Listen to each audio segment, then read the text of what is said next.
چلیں وہ میرا جینا اور میرا مرنا بک نکال لیجیے اور اس کو شروع کرتے ہیں.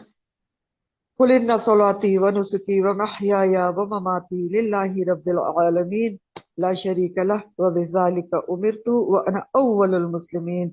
الحمد لله رب العالمین انشاءاللہ وانا اول المسلمین. تو میرا جینا میرا مرنا میں آج آپ نے کہاں سے پڑھنا ہے؟ چلے آپ بتائیں پہلے. جی نوحہ بہن.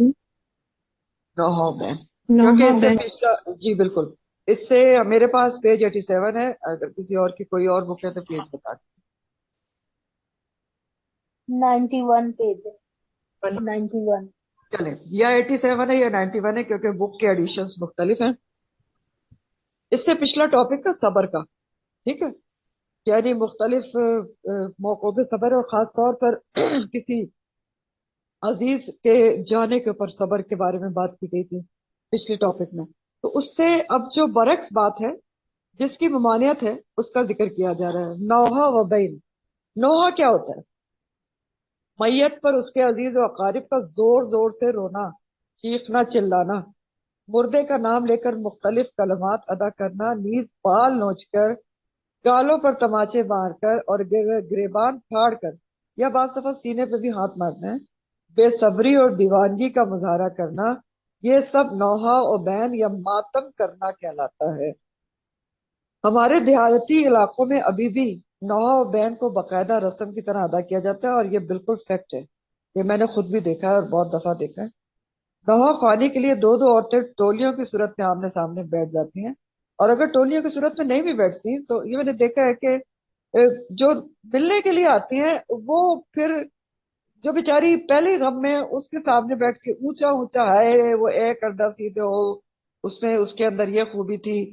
تو اب آپ دیکھ لیں اسی کے بارے میں بات کی جا رہی ہے. اونچی اونچی آوازوں میں مرحوم کی باتیں یاد کر کے اس کی جدائی کے غم میں شرکیہ الفاظ بولتی ہیں. کیسے شرکیہ الفاظ؟ کہ ابھی تو اس کے جانے کی عمر ہی نہیں تھی اور اللہ تعالیٰ نے اس کو لے لیا. یعنی اللہ تعالیٰ خدا نہ خواستہ ظالم ہے، یہ اللہ تعالیٰ کو پتا نہیں تھا کہ کس نے کس عمر میں جانا ہے. اس جملے کا یہی مطلب ہوتا ہے. اور یہ تو پڑھے لکھے لوگ بھی کہتے ہیں، سو کالڈ پڑھے لکھے، کہ اچھا ابھی تو اس کی عمر ہی نہیں تھی، ابھی تو عمر ہی کیا تھی. تو یہ کیا ہے؟ ہم اللہ کے فیصلے پر اعتراض کر رہے ہیں، آبجیکشن کر رہے ہیں. ٹھیک ہے کہ ابھی تو اس کی عمر نہیں تھی، اللہ سبحانہ تعالیٰ بہت ہی ظالم ہے کہ وہ اس کو اس عمر میں لے گئے. تو بہرحال ساتھ ہی ساتھ ماتھا، گال اور سینہ پیٹتی ہیں یا پھر کھڑے ہو کر عجیب طریقے سے ایک دوسرے کے گلے لگ کر جھوم جھوم کر ناشکری اور شکوے بھرے کلمات دہراتی رہتی.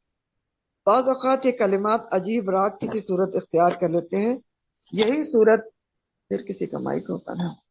تو یہی صورت اسلام سے قبل عرب کے جاہل معاشرے میں موجود تھی. ٹھیک ہے، اور باقاعدہ نوحہ بین کے لیے پیشہ ور خواتین سے مدد لی جاتی تھی.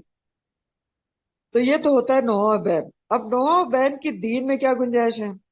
اسلام دین فطرت ہے. غم کے موقع پر رونا فطری امر ہے، مگر اس غیر اختیاری فعل کو بھی مسلمانوں کے لیے بے لگام نہیں چھوڑا گیا ہے، بلکہ غم کے اظہار میں حد سے تجاوز کرنے اور اسے نوحہ کی شکل دے کر زبان کو بے قابو ہونے سے سختی سے روکا گیا ہے. ابن عمر رضی اللہ تعالیٰ عنہ سے روایت ہے، نبی کریم صلی اللہ علیہ وسلم نے سعد بن عبادہ کی بیماری میں ان کی عیادت کی. آپ صلی اللہ علیہ وآلہ وسلم کے ساتھ عبد الرحمن بن عوف، سعد بن ابی وقاص اور عبداللہ بن مسعود بھی تھے. تو سعد سے مل کر رسول اللہ صلی اللہ علیہ وسلم رو پڑے. تو بس جب لوگوں نے رسول اللہ صلی اللہ علیہ وسلم کو روتے ہوئے دیکھا تو وہ بھی رو پڑے. تو اس پر آپ صلی اللہ علیہ وسلم نے فرمایا، کیا تم سنتے ہو؟ یقیناً اللہ آنکھ کے آنسو اور دل کے غم پر عذاب نہیں دے گا. آنکھ کے آنسو اور دل کے غم، یعنی ظاہر ہے دل تو غمگین ہوگا، آنکھ سے آنسو بھی نکلیں گے، یہ فطری ہیں، لیکن اس کی وجہ سے عذاب دے گا یا رحم کرے گا. کس کی وجہ سے؟ اور آپ نے اپنی زبان مبارک کی طرف اشارہ فرمایا، اور یہ متفق علیہ کی حدیث ہے، یعنی مسلم بخاری دونوں میں موجود ہے. یعنی آپ نے کہا آنسو نکلتے ہیں، دل میں بھی غم ہوتا ہے، نیچرل ہے، لیکن زبان سے جو شرکیہ کلمات یا زبان سے ناشکری کے الفاظ نکالے جائیں گے تو اس کی وجہ سے عذاب دے گا یا رحم کرے گا. تب آنسو یا رحمت. سیدنا انس سے روایت ہے رضی اللہ تعالیٰ عنہ کہ رسول اللہ صلی اللہ علیہ وسلم اپنے بیٹے ابراہیم علیہ السلام کے پاس ہے، اور یہ ابراہیم جو ہے وہ دودھ پیتی عمر میں، یعنی 2 سال کے نہیں ہوئے تھے تو ان کا انتقال ہو، تو وہ جاکنی کے عالم میں تھے۔ رسول اللہ صلی اللہ علیہ وسلم کی آنکھیں چھلک پڑی۔ عبد الرحمن بن عوف نے آپ صلی اللہ علیہ وسلم سے عرض کیا، آپ بھی روتے ہیں یا رسول اللہ صلی اللہ علیہ وسلم؟ تو آپ صلی اللہ علیہ وسلم نے فرمایا، اے ابن عوف، یہ رحمت اور شفقت ہے۔ کیا رحمت اور شفقت ہے؟ کہ آنکھ سے آنسو نکل، اور آپ صلی اللہ علیہ وسلم پھر دوبارہ رو پڑے اور فرمایا، بے شک آنکھیں آنسو بہاتی ہیں اور دل غمگین ہے، لیکن ہم وہی بات کہیں گے جس پر ہمارا رب راضی ہو۔ اے ابراہیم، ہم تیری جدائی پر یقیناً غمزدہ ہیں۔ بخاری۔ یعنی آنسو نکلنا نیچرل ہے، نکل سکتے ہیں، دل میں بھی غم ہوگا وہ بھی نیچرل ہے، کوئی کہے کہ مجھے غم نہیں تو یہ تو نہیں ہے، لیکن زبان کو، اپنے ایٹیچیوڈ کو، ہاتھ پاؤں کو اور زبان، ان کو قابو میں رکھنا ہے، یہ ہے اصل بات۔ عورتوں کو خصوصی تنبیہ، وارننگ۔ اسلامی شریعت میں اس موقع پر کسی قسم کے جاہلانہ طرز عمل کی ہرگز گنجائش نہیں ہے۔ رسول اللہ صلی اللہ علیہ وسلم نے فرمایا، کس موقع پر؟ یعنی جب کسی کے عزیز کی ڈیتھ ہو جائے۔ تو رسول اللہ صلی اللہ علیہ وسلم نے فرمایا، لوگوں میں 2 کفریہ باتیں پائی جاتی ہیں، وہ کیا ہیں؟ نسب کا تانا دینا اور میت پر نوحہ کرنا۔ اور یہ مسلم کی حدیث ہے کہ لوگ، آپ فرما رہے ہیں کہ لوگوں میں 2 کفریہ باتیں وہ کیا ہے؟ نسب کا تانا اور میت پر نوحہ۔ اب یہ نسب کا تانا کیا ہوتا ہے؟ افسوس کے ساتھ تو یہ تو آج بہت عام ہے کہ ہم کہتے ہیں جو فلاں کاسٹ ہے وہ تو کمی کمین ہوتی ہے، جو ہماری کاسٹ ہے وہ تو بہت ہی اعلیٰ کاسٹ ہے، یہی نسب کا تانا ہوتا ہے۔ جبکہ سورہ حجرات میں اللہ تعالیٰ نے کہا ہے کہ یہ نسب اور یہ قبیلے وغیرہ ہم نے صرف تعارف کے لیے بنائے ہیں، ورنہ تم میں سے سب سے اچھا کون ہے؟ وہ اتقاکم، جو تقوی والا ہے۔ تو نسب کا تانا دینا اور میت پر نوحہ کرنا، آپ نے 2 کفریہ باتیں بتائی ہیں، پوائنٹ ٹو بی نوٹڈ ہے، بہت امپورٹنٹ۔ یہ بہت عام چیز ہے نسب کا تانا، اور بعض لوگ تو کہتے ہیں کہ جی ہماری کاسٹ بہت ہی اعلیٰ ہے تو اس سے باہر شادی ہی نہیں ہم کریں گے، تو یہی نسب کا تان ہوتا ہے، ٹھیک ہے۔ تو اللہ تعالیٰ قرآن میں کہتے ہیں کہ کوئی نسب وسب نہیں ہوتا ہے، جو آپ کی پرائرٹی ہے وہ صرف تقوی کی بنیاد پہ ہے۔ ایک اور موقع پر نبی کریم صلی اللہ علیہ وسلم نے فرمایا، جس نے منہ پیٹا، گریبان چاک کیا یا جاہلیت کی باتیں کی، اس کا ہم سے کوئی تعلق نہیں۔ بخاری۔ پہلی جو حدیث تھی مسلم کی تھی اور یہ بخاری کی ہے، ٹھیک ہے، اور دونوں سب سے ٹاپ پہ اوتھینٹک بکس ہیں۔ نوحہ خوانی جیسی خرابی اور بری رسم مردوں کی نسبت عورتوں میں زیادہ پائی جاتی ہیں۔ وہ برادری کی دوسری خواتین کے مابین ایک دوسرے سے بڑھ چڑھ کر غمزدہ نظر آنے کے لیے بے شمار جاہلانہ حرکتیں کرتی نظر آتی ہیں، اور یہ بھی افسوس کے ساتھ یہ میں نے خود اس چیز کو آبزرو کیا ہے کہ اپنا غم بتانے کے لیے، بس سوری ٹو سے، بٹ بہت کچھ ہو رہا ہوتا ہے اس میں۔ تو بہرحال کہ ہم بہت زیادہ غمگین ہیں، تو دیکھیں یہ چیزیں جتانے کی نہیں ہوتی۔ اگر کوئی کسی کا مر گیا تو اس کے لیے کرنے کا کام کیا ہوتا ہے؟ وہ کرے نا، کہ جس سے اس کو فائدہ ہو، اس کے لوائقین کا فائدہ ہو، اور وہ کام کیا ہوتے ہیں؟ مرنے والے کے لیے بیسٹ کام یہ ہے کہ آپ اس کے لیے دعائے مغفرت پڑھیں، اس کے لیے کوئی صدقہ جاریہ کے کام کریں، اس کے لیے صدقہ خیرات کریں، اور جو لوائقین پیچھے ان کے لیے کیا ہے؟ وتواصوا بالصبر ہے، یہ کرنے کا کام ہے۔ یہ تھوڑی ہے کہ میں یہ دکھاؤں کہ میں بے ہوش ہو گئی ہوں تو مجھے آپ کا زیادہ غم ہے، یا میں بہت رو رہی ہوں، چلا رہی ہوں تو پھر مجھے زیادہ غم ہے۔ یہ سب حرکتیں بیکار کی ہیں، اس کو جاہلانہ حرکتیں کہا گیا ہے، جہالت کی۔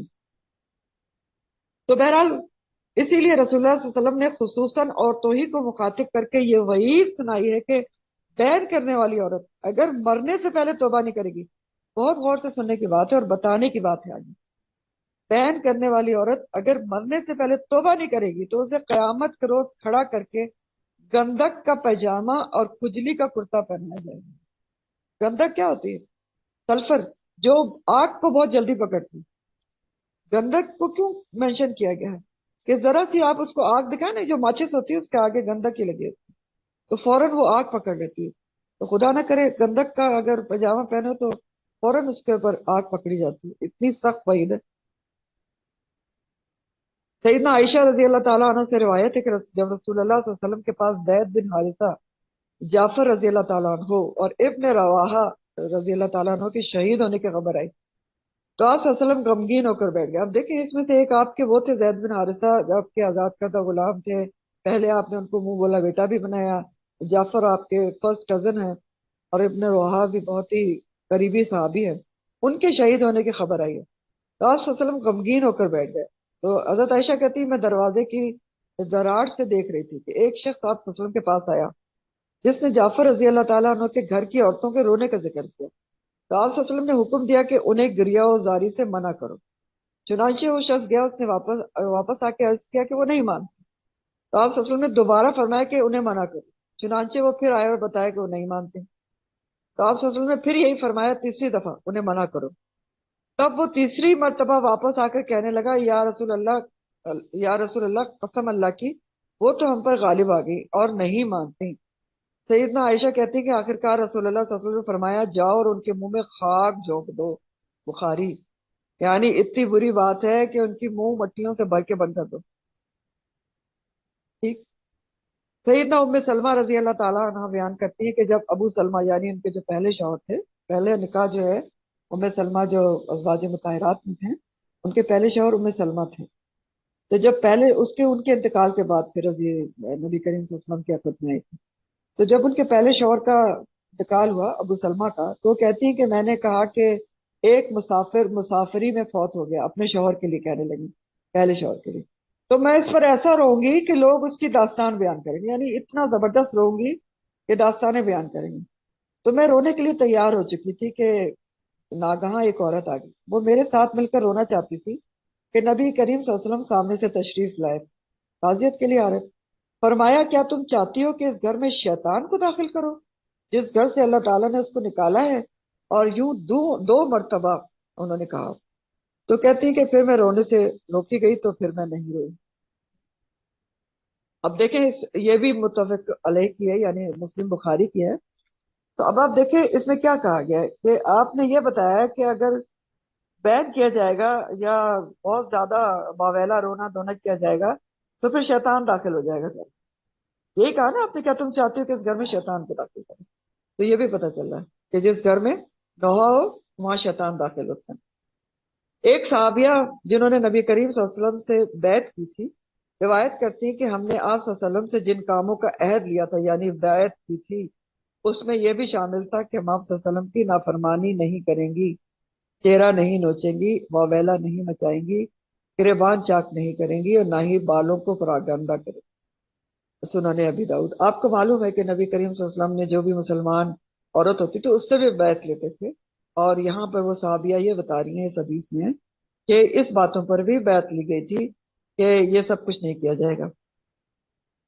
نعمان بن بشر بتاتے ہیں، یہ بھی صحابی رسول صلی اللہ علیہ وسلم ہے، کہ عبداللہ بن رواحہ بے ہوش ہو گئے اپنے شہید ہونے سے پہلے، تو ان کی بہن جو تھی امر، وہ رونے لگی اور کہتی جاتی تھی ہائے اے پہاڑ جیسا میرا بھائی، اور ہائے اے سردار میرا بھائی، اور اپنے بھائی کی خوبیاں شمار کرتی تھی۔ تو جب عبداللہ بن رواحہ کو ہوش آیا تو بہن سے کہنے لگے کہ جو کچھ تم کہتی تھی وہ مجھ سے پوچھا جاتا تھا، کیا تم واقعی ایسے تھے؟ ٹھیک۔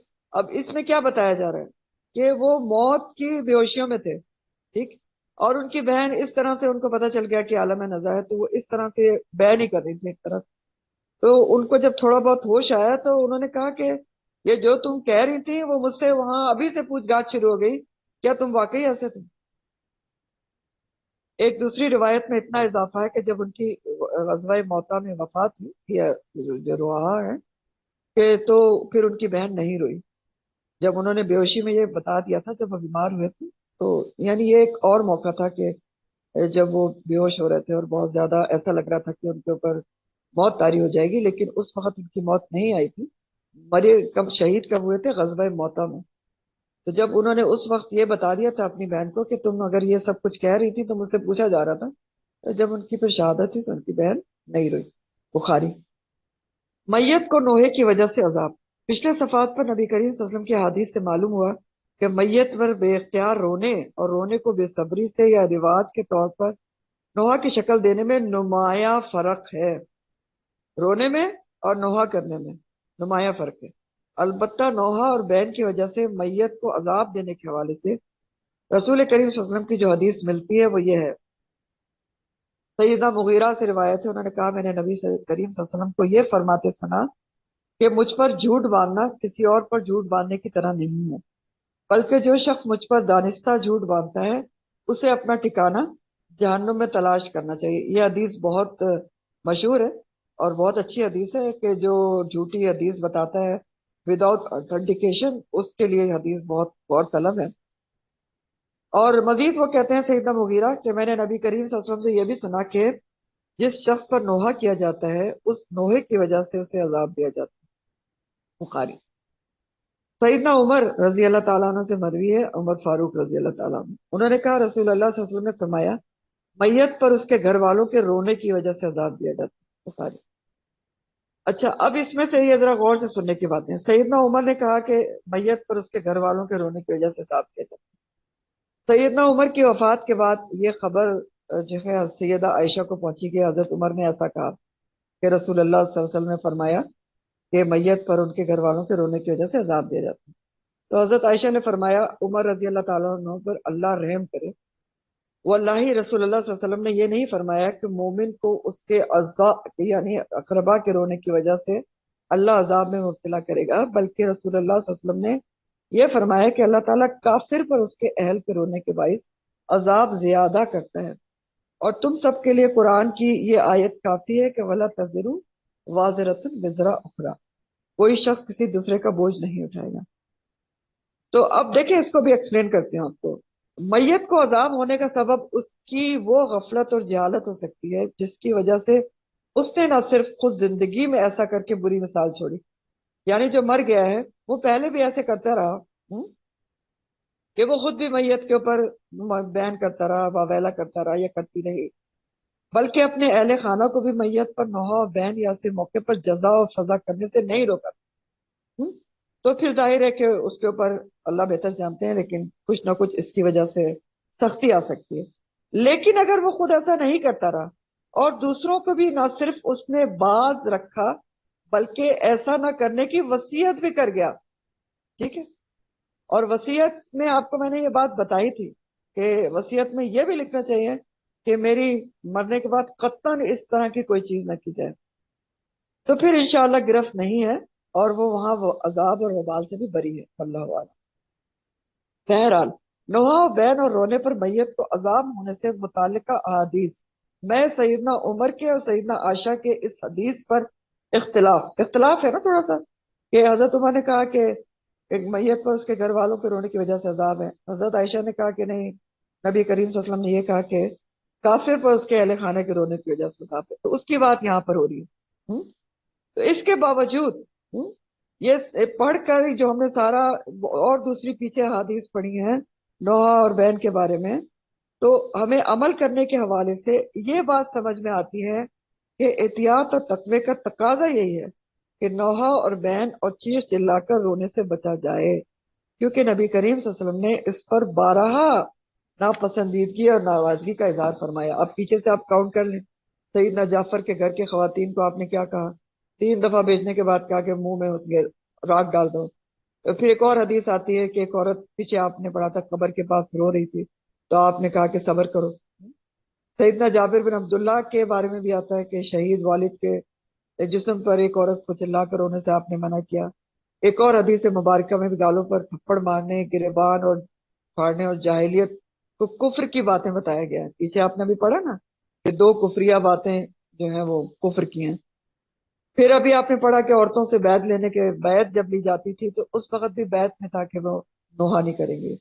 اسی طرح آپ نے پیچھے پڑھا سعد بن عبادہ کی عادت کے وقت جب زبان مبارک کی طرف آپ نے اشارہ فرمایا کہ اس کی بے احتیاطی کی وجہ سے عذاب یا رحم کیا جاتا ہے۔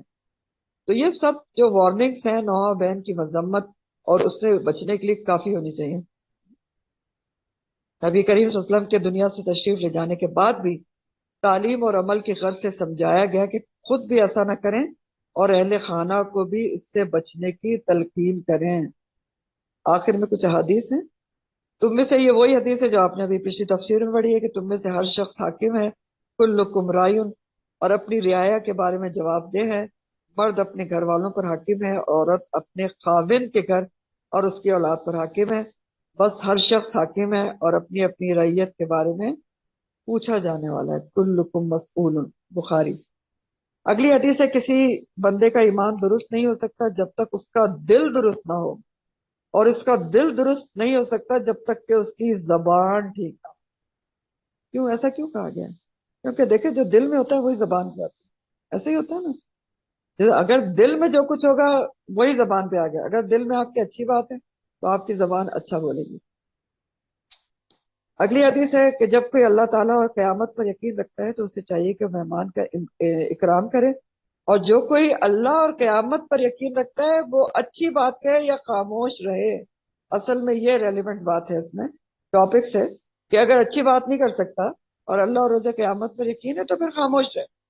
اور یہ بھی بہت امپورٹنٹ حدیث ہے بخاری کی کہ اگر آپ اچھی بات نہیں کر سکتے، بہت سارے لوگ کہتے ہیں نا کہ اب ان کو کہو کہ جی غیبت نہیں کریں اور چغلی کا گناہ ہے فلانا ڈمکانا، تو وہ کیا کہتے ہیں، تو وہ یہ کہتے ہیں کہ اچھا پھر بات کیا کریں. تو یہ تو بہت ہی افسوس کی بات ہے.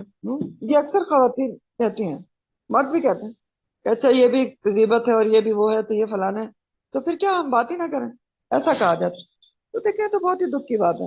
اور یہاں پر پھر ترکیب بتا دی گئی کہ اگر آپ نہیں کر سکتے اچھی بات تو پھر کیا کریں، آپ خاموش رہیں. تو کم از کم بری بات تو نہیں لکھی جائے گی آپ کے اعمال نامے میں. ٹھیک ہے، ما یلفظ من قول الا لدیہ رقیب عتید، وہ تو تیار بیٹھے ہیں. پھر سیدنا عمر فاروق کا قول لکھا ہے کہ برائی کو نہ جاننا اتنی ہی بڑی برائی ہے. یعنی برائی کی انفارمیشن نہ ہونا اتنی ہی بڑی برائی ہے جتنا برائی کو کرنا. وآخر دعوانا الحمد للہ رب العالمین. سبحانک اللہم وبحمدک نشہد ان لا الہ الا انت نستغفرک ونتوب الیک. سبحان ربک رب العزۃ عما یصفون، سلام علی المرسلین والحمد للہ رب العالمین. ربنا تقبل منا انک انت السمیع العلیم وتب علینا انک انت التواب الرحیم. آمین یا رب العالمین. السلام علیکم ورحمۃ اللہ وبرکاتہ.